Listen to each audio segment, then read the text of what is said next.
a video on muslin cloth.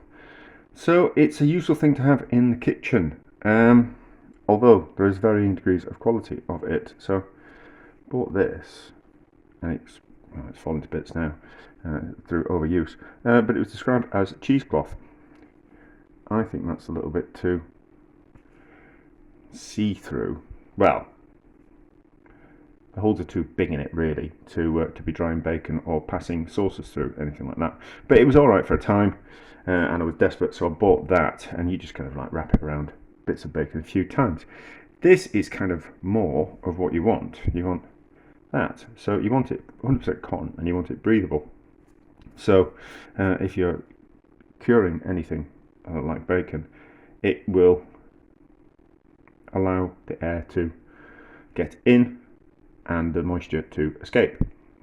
You don't want it too thick, and you want it all cotton, because I have found that man-made cloths have a habit of turning bacon mouldy. So, but it's difficult. Well, it's not difficult to kind of get hold of it, but there's not particularly many dressmaking shops anymore, and it's not the type of thing they stock. So you're reliant on having to order things online, and I don't really like to do things like that. I like to see what I'm buying.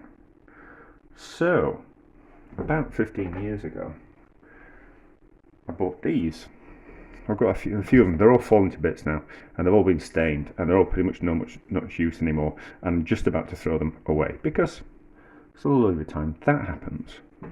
But originally, what these were these. So muslin squares from Asda, and they're in the baby department. So they're 100% cotton, and obviously when you buy them, you get £5 to £6, which is pretty cheap.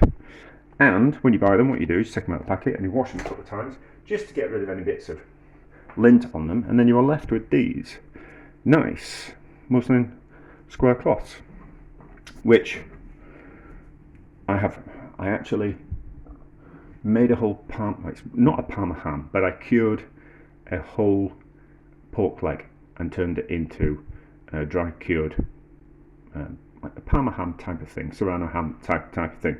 And these are the cloths that I used, not these, because these are new. I used those originally.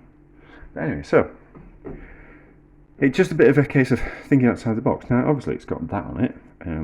Which that's probably best off removed because that's man-made fibre, but the rest of it 100% cotton, and if it's good enough for a baby, I think it's good enough for a bit of bacon. So more a case of a video of thinking a little bit outside the box, and just because you can't find yourself a dress shop and you're not entirely sure what to order from Amazon or a catering specialist supply shop, you can go into the baby department in supermarkets and department stores and find yourself these muslin squares and use them just the same. So, is that useful? For me, yes, and therefore it must be useful for at least one person out there. But there we go. A success, because I bought myself 2 packs, so I've got myself another 5 which I washed and will be using to make the next batch of bacon, and then I picked up some more that can just live in a cupboard, so I don't have to keep them around as long as that. That's terrible, is that, isn't it? I really should be ashamed of myself, but what did I will have strained something like grape jelly or apples through that to make cider, but there we go, just a little bit past its best, and a fond farewell to a much loved bit of muslin square. On to the new ones.